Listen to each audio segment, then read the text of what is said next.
waxaan ilaahay uga mahad celinayaa in kalfadhigii 26aad ee golaha deegaanka degmada Garowe maanta si habsami ah inuu ku furmi doono halkan inagoo nabad ah.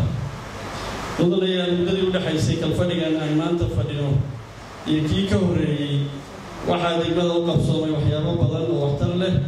waxaa kaloo guddiga joogtada ah si ku meel gaar ah u gudbiyay xeerar loo baahan yahay in golaha kalfadhigan laga ansixiyo. waxyaabihii degmada u qabsoomay labada kalfadhi dhexdooda waxaa ka mid ahaa mudanayaal maamulka degmada, ciidanka amniga, guddiga amniga gobolka, mudanayaasha golaha deegaanka, xaafadaha iyo waxgaradka deegaanka waxay si wada jir ah uga qayb qaateen sugidda amniga magaalada. dowladda hoose ee degmaduna waxay ka qaadatay door hormuud ah oo dhaqaale iyo dhididba ay ku bixisay. mudanayaal, sidaa la socotaan waxaa maamulka cusub ee degmada Garowe la doortay 29 August 2018 iyadoo shaqaalaha dowladda hoose aysan wax mushahar ah qaadan muddo 2 bilood ah. waxaa intaas dheeraa maamulka cusub waxa uu dhaxlay khasnad faaruq ah oo aan wax lacag ku jirin iyo deyn isdul fuushay oo dhan $150,000. haddaba si maamulka degmada maamulka dhaqaalaha degmada loo toosiyo waxaa la yareeyay kharashkii ku bixi jiray degmada, isla markaasna waxaa kor loo qaaday ilay dakhliga iyo dabagalkii shaqada hayay. taasna waxay suuro gelisay in bil walba mushaharka ciidanka iyo shaqaalaha degmada joogto loo bixiyo, isla markaasna qondo loo sameeyo mashaariicda horumarinta iyo howlaha joogtada ah ee degmadu qabato. mudanayaal, nidaamka maaliyadeed ee degmadu ku dhaqantaa waxa uu ahaa mid qadiima, isla markaasna aan la jaan qaadi karin hab xisaabeedkan casriga ah. sidaa awgeed waxaan bilownay nidaam xisaabeed ku dhisan habka online-ka kaasoo la jaan qaadaya nidaam xisaabeedka casriga ah ee adduunku hadda ku dhaqmo, waxaana la yidhaahdaa Financial Management Information System. waxaa intaas raaca xafiisyada waxaa loo dhammaystiray dhammaan agabkii ay ku shaqayn lahaayeen sida kombiyuutarada iyo internet xawaarihiisu aada u dheereeyo. mudanayaal, dakhliga joogtada ah ee degmada soo gala kuma filna in shaqooyinka maalinlaha ah iyo mashaariicda horumarinta lagu wada fuliyo. sidaa awgeed waxaan abuurnay sanduuqa horumarinta caasimadda. waxaan u qorshaynay in shirkadaha ganacsiga ee adeegyada qabta ay saaraan adeegooda $1 sida biyaha, korontada, isgaarsiinta, xawaaladaha, tigidhada diyaaradaha iyo wixii la mid ah. waxaan maamulka sanduuqa u samaynay guddi gaar ah oo ka kooban qaybaha bulshada oo uu madax u yahay Dr. Cartan. waxaan aad ugu mahad celinaynaa shirkadda biyaha ee Nuwako oo arrintaas ku dhisay. waxaa kaloo bishan ballan qaaday fulinteeda shirkadda korontada ee Nexo. shirkadaha kale weli wada xaajood ayaa noo socda.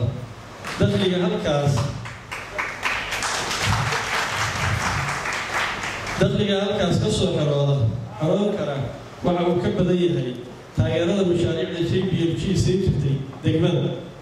sidaa awgeed horumar ballaaran ayaa loogu samayn karaa degmada. mudanayaal, shaqaalaha degmada Garowe waxa uu ahaa mid tiradiisu badan tahay, isla markaasna aan lagu shaqaalaysiin tayadooda. waxaa intaas ka darnaa waxaa degmada mushahar ka qaadan jiray shaqaale badan oo aan jirin, dhintay ama magaalada jooga oo wax shaqo ah degmada u hayn. sidaa awgeed waxaan bilownay dib u habayn shaqaale. waxaan meesha ka saarnay shaqaalihii aan degmada shaqada u qaban jirin, isla markaasna waxaa la bilaabay in dib loo eego tayada iyo habraaca loo maray kuwa degmada jooga ee shaqeeya. waxaana ka soo baxday dulduleelo badan oo u baahday in la gufeeyo. xilligan aan joogno qof kasta oo degmada ka shaqeeya waxa uu leeyahay amargooyin, fayl iyo folyo baaga sax. mudanayaal, shaqada degmada waxaa ugu muhiimsan ilaalinta bilicda ilaalinta nadaafadda bilicda iyo caafimaadka guud ee bulshada. haddaba si aan u gudanno waajibkaas waxaan xil gaara iska saarnay nadaafadda magaalada iyo ilaalinta bilicdeeda. waxaan si joogto ah olole ugu qaadnay ururinta xashiishka ama qashinka. waxaan kaloo abuurnay waaxda fayadhowrka oo hadda si firfircoon u shaqaysa si loo ilaaliyo caafimaadka guud ee bulshada. dhanka kale waxaan mamnuucnay isticmaalka bacaha kuwaasoo dhibaato ku hayay dadka, dunyada iyo deegaanka intaba. mudanayaal, laamiyadu waa waxa ugu muhiimsan hantida dadka ka dhaxaysa ee degmadu leedahay. sida aad la wada socotaan, laamiyada waxaa lagu dhisaa mashaariic inta badan caawimo lagu helo, balse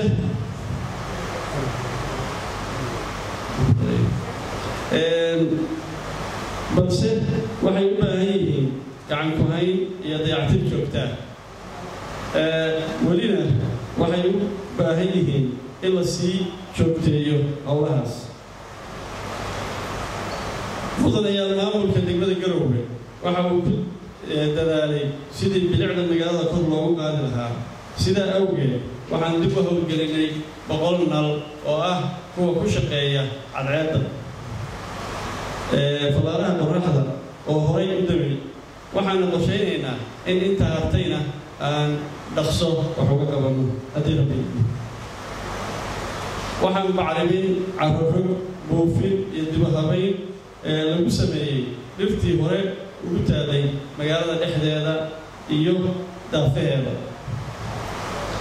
waxaan qashinka iyo bacaha si joogto ah looga ururiyey waddooyinka magaalada dhexdeeda ah. waxaa kaloo magaalada dhexdeeda iyo daafaheeda laga guray bacihii dhirta ku marnaa ee bilicxumada abuurayay, inkastoo aan arrintaa weli fari ka badnay. waxaa la baneeyey meelo ka tirsan magaalada kuwaasoo bilicxumo iyo amni darro ku hayay magaalada. mudanayaal, waxaa la furay waddooyin hore u xidhnaa kuwaasoo magaalada dhexdeeda iyo bannaankeedaba ah.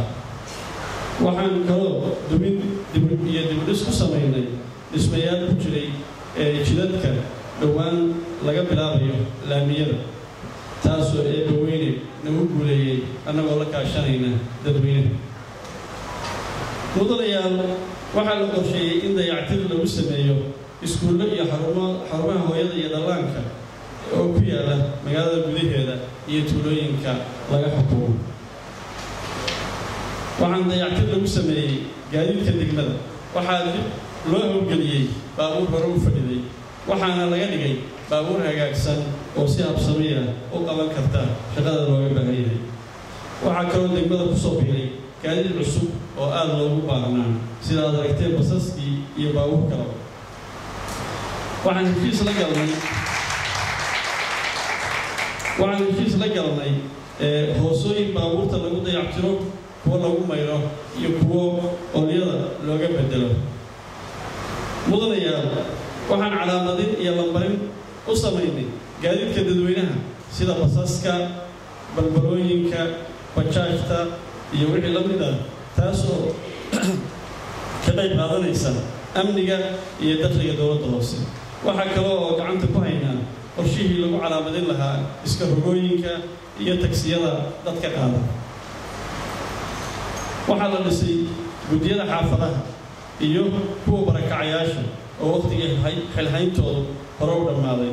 tuulooyinka waxaa lala qaatay shirar isbarasho, wadatashi iyo dardaaran isugu jiray. waxaana jira tuulooyin dhowr ah oo booqasho shaqo iyo mid xallin khilaafba lagu tegey. waxaan kala huf iyo dib u howlgelin lagu sameeyey ciidanka degmada oo horay u habacsanaa. waxaana dhisnay ciidan tiro ahaan iyo taya ahaanba la isku hadlayn karo, kuwaasoo ka qayb qaata sugidda amniga magaalada iyo howlaha degmada labadaba. wuxuuna hoos tagaa taliska qaybta booliska ee gobolka. mudanayaal, hoggaanka degmadu waxay kulamo la qaateen qaar ka mid ah safiirada dowladaha shisheeye u fadhiya dalka Soomaaliya hay'adaha qaramada midoobay madaxdooda iyo ururada caalamiga ah iyo hay'ado kale oo adeeg bixiyayaal ah waxayna kala hadleen sidii degmada looga gacan qaban lahaa howlaha u yaal wax badan ayaa laga faa'iiday kulamadaas wax kale oo badanna waa laga rajaynayaa mustaqbalka dhow waxaan kaloo jiray safarro madaxda degmada qaarkeed ku tageen dalka dibaddiisa iyo gudihiisa sidii bulshada degmada ku dhaqan loogu heli lahaa adeeg ay u baahan yihiin intaas iyo in badan ayaa waxqabadku yahay laakiin qorbo keliya laguma soo koobi karo waxaan u gudbayaa maxaa noo qorshaysan oo aan rabnaa inaan qabanno haddii rabbi mudanayaal waxaa labada bisha la dhagax dhigayaa 4 waddo oo laamiya oo maalgeliyey bangiga adduunka muddana soo socday ayaa la dhagax dhigayaa waxaa kaloo iyagana jiri doona laamiyo kale oo magaalada gudaheeda laga fulinayo bisha gudaheeda haddii sanadka gudihiisa haddii rabbi bisha abril gudaheeda waxaa la howlgelinayaa hanaanka dabdamiska magaalada kaasoo ka kooban raxan dabdamisa iyo booyadii biyaha siin lahayd si aan uga taxadarno dab mar kale dhibaato u geysta dadka magaalada ku dhaqan qorshahan waxaa iska kaashanaya dowladda hoose iyo shirkadda isgaarsiinta ee golis mudanayaal waxaa degmada u qorshaysan in kontaroolada magaalada laga raro halka ay hadda ku yaallaan lana geeyo meel ku habboon dhinac kasta waxaa kaloo dowladda hoose ee degmada Garowe iyo shirkadda nadaafadda magaalada u xilsaaran ee daryeel deegaan waxay dib u habayn ku samayn doonaan qaabka nadaafadda magaalada loo maareeyo iyadoo meherad kasta iyo guri kasta qashinka uu soo saaro si gaar ah looga qaadi doono waddooyinka waaweyn ee magaalada la dhigi doono weel qashinka gacanta lagu rido si qof walbaaba uu helo meel uu qashinka ku rido mudanayaal waxaa qorshaysan in la fidiyo qorshaynta magaalada ama town planning-ka iyadoo la adeegsanayo nidaamka casriga ah ee la yiraahdo GIS-ka 3 dhinac oo magaalada ah ayaa dhowaan laga bilaabi doonaa haddii la yiraahdo dhulka waxaa laga jari doonaa dhul loo asteeyey danta guud si xaafad kasta u hesho adeegyada ay u baahan tahay ee lagu shaqayn lahaa mudanayaal waxaa naga go'an inaan degmada Garowe ay adeegsato aaladaha casriga ah ee kombiyuutarka ee la yiraahdo e-governance iyadoo la adeegsanayo software-ada loo isticmaalo dakhliga iyo kharashka oo la yiraahdo financial management information system kan shaqaalaha maamulka shaqaalaha oo la yiraahdo human resource management iyo nidaamka muuqaal kaydinta ee kaamirooyinka mudanayaal waxaan wax ka beddel ku samayn doonaa habka soo saaridda iyo kaydinta waraaqaha dhalashada dhimashada lahaanshaha dhulka laysimada ganacsiga iyo laysimada guud waxaa noo qorshaysan inaan howlgelino nidaamka wada dhigashada ama baarkinka iyo inaan diyaarino layrarka kale ee gaadiidka ee loo yaqaano traffic light mudanayaal waxaan dadaal badan ku bixinaynaa sidii loo heli lahaa Garowe oo bilicsan isla markaasna cagaar ah sidaa awgeed waxaa noo qorshaysan inaan dhirayno waddooyinka magaalada iyo inaan dhaqan gelino mashruuca la yiraahdo guri iyo geed mudanayaal inkastoo ay u baahan tahay kharash iyo hawl aad u badan haddana waxaan awood u damaysa saari doonaa sidii loo dhisi lahaa waddo gudub ah bypass oo magaalada dhinac ka marta iyo buundo gaadiidku ka gudbo si ay culayska ula qaybsato buundada hadda jirta intaa haddaan kaga gudbo qorshayaasha oo u yaalla golaha deegaanka inay ansixiyaan wax ku daraan waxna ka dhimaan waxaan u gudbayaa caqabadaha na soo wajahay muddadii aan xilka haynin mudanayaal waxaa jira caqabado badan oo soo wajahay muddadii labada kal fadhi u dhexaysay maamulka dowladda hoose inkastoo kuwo badan laga gudbay ama xal ku meel gaara loo helay haddana waxaa jira kuwo weli taagan isla markaasna saameyn ku yeelan doona horumarka iyo howlaha degmada ka socda kuwaasna waxaa ugu muhiimsan arrimaha dhulboobka ka socda magaalada iyo daafaheeda kuwaasoo sababay xaalado amni xumo iyo isku dhacyo joogto noqday waxaa kaloo jira burcad caadaysatay inay dhulka dowladda isku dayaan inay boobaan dakhliga soo gala magaalada oo aan ku filnayn adeegga loo baahan yahay in la qabto iyo curaartii caasimadda loo qoondeeyey oo aan dowladda ka soo gudbin iyada oo laga gooyo cashuur bixiyayaasha dalka haddana ma soo gaadho degmada xafiisyada degmadu ku shaqayso waa kuwii laga dhaxlay dowladdii Soomaaliya magaaladuna waxay aad u kobcday xilligaas intii ka dambeysay sidaa awgeed waxaa ciriir noqday halkii ay dowladda hoose ku shaqayn lahayd waxaana lagama maarmaana in dowladda hoose ay Garowe hesho meel deeqda oo ay ku shaqayn karto howlaheedana ku qabsan karto ugu dambeyntii mudanayaal arrimaha dowladda hoose ee Garowe u qabsoomay iyo kuwa u qorshaysan iyo kuwa hore loo qabtayba laguma soo koobi karo hal khudbo iyo qoraal kooban balse waxaan ku soo gudbin doonaa hababka kale oo xogta lagu wadaago ee loo yaqaano mass media hadba xilliga ay ku habboonaato balse hadda nala daawada filin yar oo waxqabadkii degmada ee 6 bilood ee lasoo dhaafay soo koobaya aad baa u mahadsantahay